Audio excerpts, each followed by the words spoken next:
longtime friend and a colleague from ESPN and now with the NFL Network, the award-winning journalist and NFL Network chief correspondent. That's quite a title. Andrea Kremer, good to see you. I have a huge question for you. Okay, yes. Will that pillow help with snoring? Yeah, because sure. I may need to buy a vat of them for my husband, but that's okay. Drop the promo code RICH, Andrea. Hi, Rich. And for you, especially for you, you get a 4-pack special. Good to see you. I'm finally here. You are finally here. We've been talking about this. you. We've been talking about this for quite some time. I know. You know, Amy Trask made it here before you. How did that happen? Wow.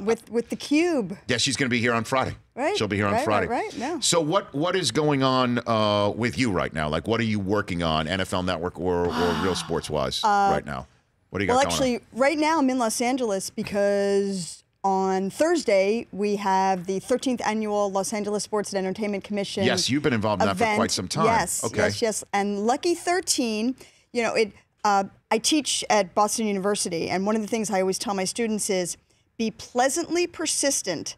So after 12 years of asking, Commissioner Roger Goodell is going to be one of our speakers tomorrow, along with our very close friend, Al Michaels. Michaels. Awesome. And Rams All Access. So we'll have Sean McVay and Kevin Demoff and Wade Phillips, whose book I saw you have. I just finished it. The Son of Bum came here. Pretty good. He came here.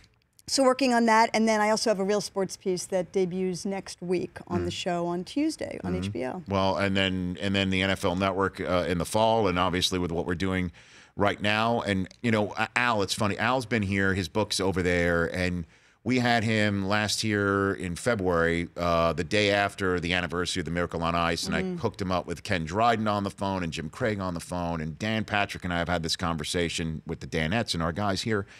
Al may be, as Dan calls him, the most interesting man in the world. Like, he has done everything and just can tell any stories at any time. We just love Al. I couldn't agree with you more, but also, as we both know from having dinners at a local eatery that he's got his reserved table at, his commissary. He can talk about anything, and that's one thing that I really enjoy about him.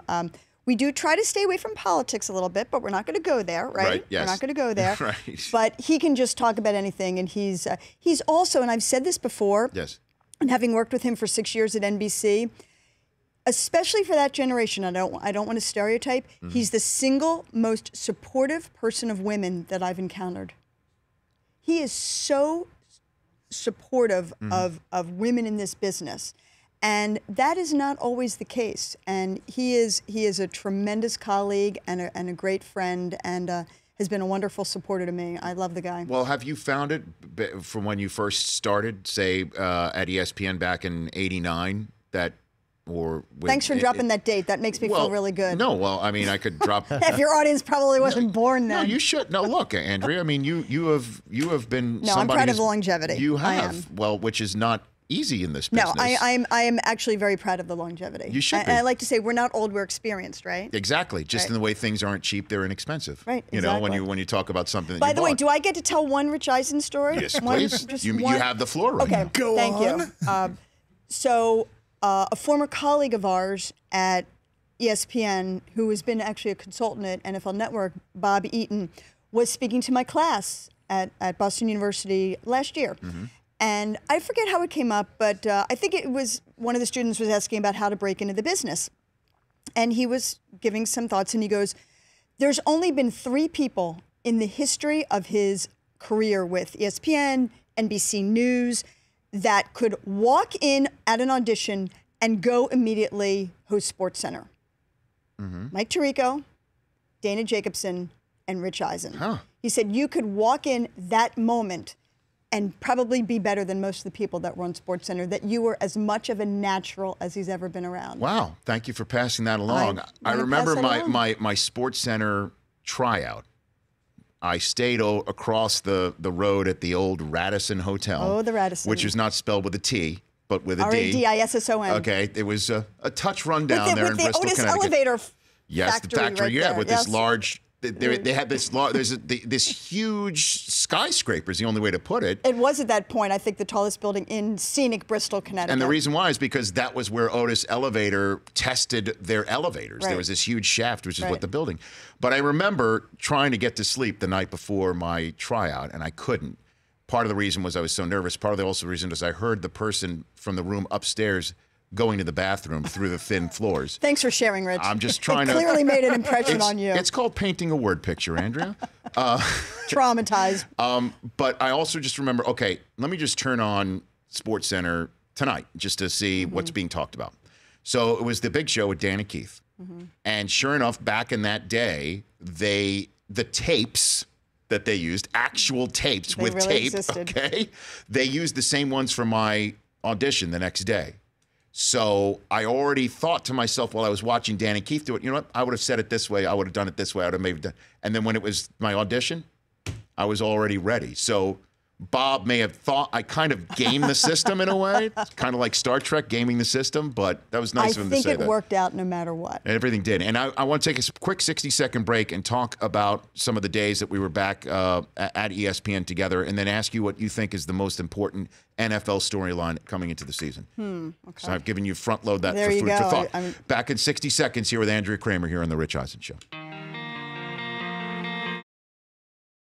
Welcome back to The Rich Eisen Show. Andrea Kremer chilling out with us here on the program. When you were with ESPN, was your first assignment in Chicago? Is that where you were, that you were a Chicago correspondent with ESPN? I opened ESPN Chicago Bureau in 1989. And was that because Jordan was making something of something there? They had Jimmy Roberts in New York, right, and they had Chris Myers in Los Angeles, and they wanted a bureau in Chicago. And obviously, as you know, Chicago's a pretty great sports town, sure, so that's why they started it there. But my first ever live event was the 1989 draft, and I was assigned to be at the home of agent Steve Zucker, whose star client, this guy named Deion Sanders, was there.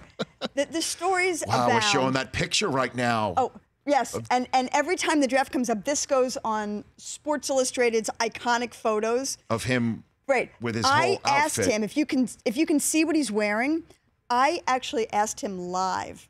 Oh, I can see you're wearing your signing bonus already. And all I heard was Chris Berman in my ear going, Did she really say that? Did she ask him if he's wearing a signing bonus? I mean, look at the. He had gold medallions and then that tracksuit. It was a crazy day, and you know, his then girlfriend was there, his mom was there, and it was amazing. And that was my first live event, produced by Fred Godelli, who's now Sunday Night Football's Fred Godelli. Yes. So he was there with you in Chicago? No, he was back in Bristol. Oh, but, he's in Bristol. Sure. He was producing the draft right, back then. he was producing the draft, exactly. So that was... Never forget your first. So it was Deion Sanders. Yeah. So when you were in Chicago and the Jordan years were beginning to amass, did you realize what you were in the middle of right there? So here I am, you know, this budding journalist. Right. And the first event that I did was Game 5 in the playoffs, Bulls-Pistons.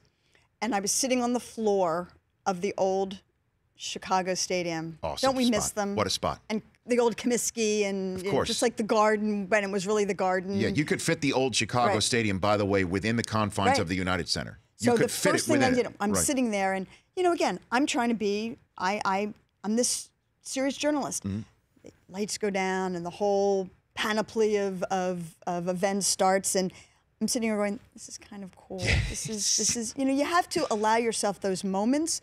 I actually probably don't think I've allowed myself enough of those moments over the course of my career, but that was the start. And then, I did all 6 of Jordan's championships, but I did everything. I did, you know, the good, the bad, the ugly, the gambling in Atlantic City, the death of his father, following him on the road when he went and played baseball, you name it. And one of the things that I'm really super proud of is that when he came back the first time, the first interview that he granted was with me. And I remember there was a writer at the San Francisco Chronicle who wrote, you know, Diane Sawyer was trying Dan Rather, this and that, but he sat down with Andrea Kremer because he knew her, he trusted her, and he respected her, and that really resonated for me. That was a big deal. Well, that's been a theme throughout your whole career. What do you make of the whole LeBron Jordan argument that's going on right now? That LeBron should never be in the same breath as Michael, or that he should be within a similar breath of Michael? What do you think? I've always chafed at the next Rich Eisen, the next Michael Jordan, the next, give people their generational due. In my opinion, and I've said this regarding Jordan, regarding athletes even in other sports that get compared to him, there will never be a Michael Jordan because, in my opinion, sports doesn't exist the way, it doesn't look like what it did when he came in.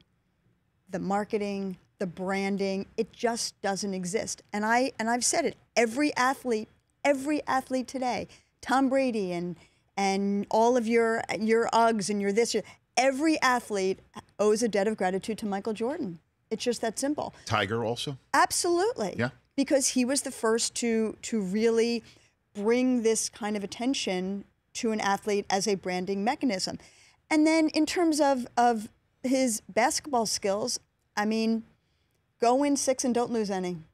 And because I'm sorry, I'm a ring girl. I mean, I love Dan Marino. I've got the ultimate respect for him.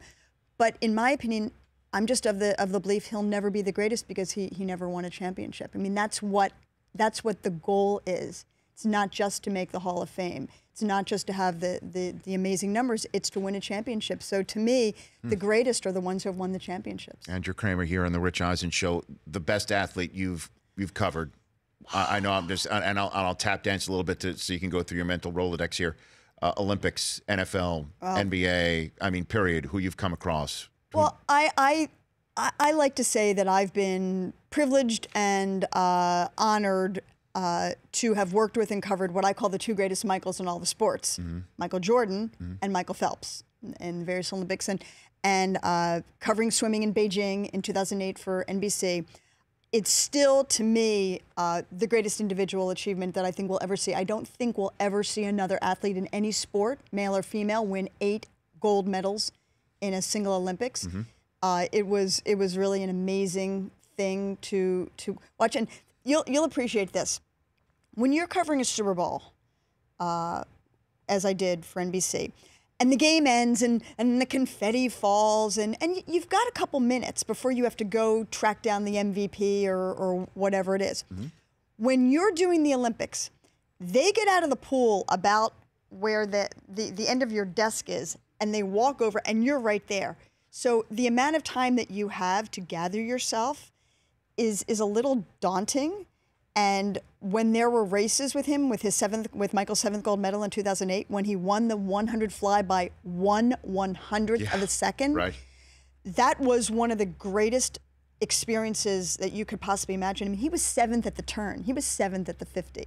So those things really resonate for me. That was pretty amazing to witness. Well, you just saw him at an event. Do you think he's done? Do you think he maybe does it one more time because his kid will be of an age to remember when Dad swam at an Olympics?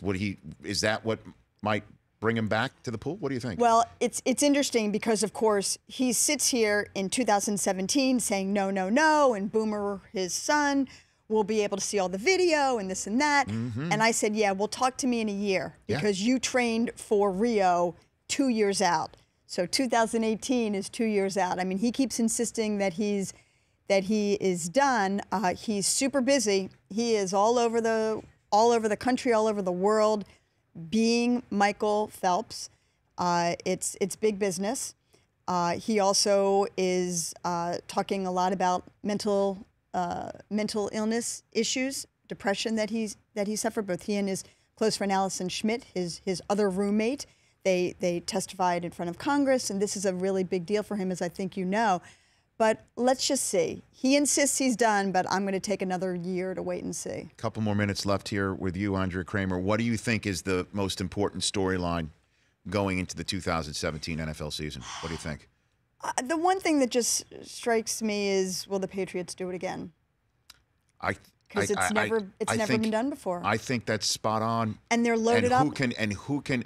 I have said multiple times, with Carr coming back and Marshawn Lynch joining that offensive line, with the offense as it is and the defense maybe taking another step forward with Ken Norton Jr. behind the controls, and now Rod Woodson is the coach of the defensive backs, that they are the only team that has a shot at putting Tom Brady on a plane next January for the right to play in Minnesota. And they play, in Mexico on a huge game, right. On a Monday night coming up this season. And how did Jack Del Rio do as a coach in Jacksonville against Brady?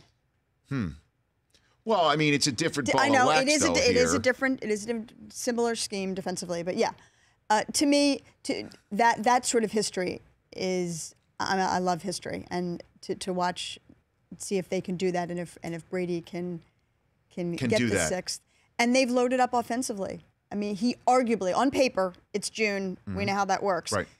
Their offensive weapons. No, there's no Randy Moss, but. Brandon Cooks already, just the route running, the deep speed, and it's not as though Brady can't get that ball down the field. I mean, it's what was the movie with Brad Pitt where he reversed aged? Oh, Benjamin Button. Right, Benjamin Button. He's the Benjamin Button of quarterback. Yeah, isn't it kind of looking that way a little bit? Well, and we already talked about it here. We're congratulations to Rex Burkhead and Mike Gillislee. Yes. They're going to the Pro Bowl because they have the Corey Dillon Trash into Treasure Award nominees of this year for the New England what did Patriots. They score? I think they scored 104 points in 3 playoff games last year, and no Gronk. They're not going to play in the Pro Bowl officially because they'll be in Minnesota for the Super Bowl. Nice, thank you, bro. No, it's in Orlando, isn't it? It's going to be in Orlando again. No, it's just they'll be in. Super They'll Bowl's be in. in Minnesota. Oh, you're saying they'll be in the Pro Bowl. Right, I understand. I'm sorry. Right. Because they'll be getting ready. That's just right. It's tough to disagree with that.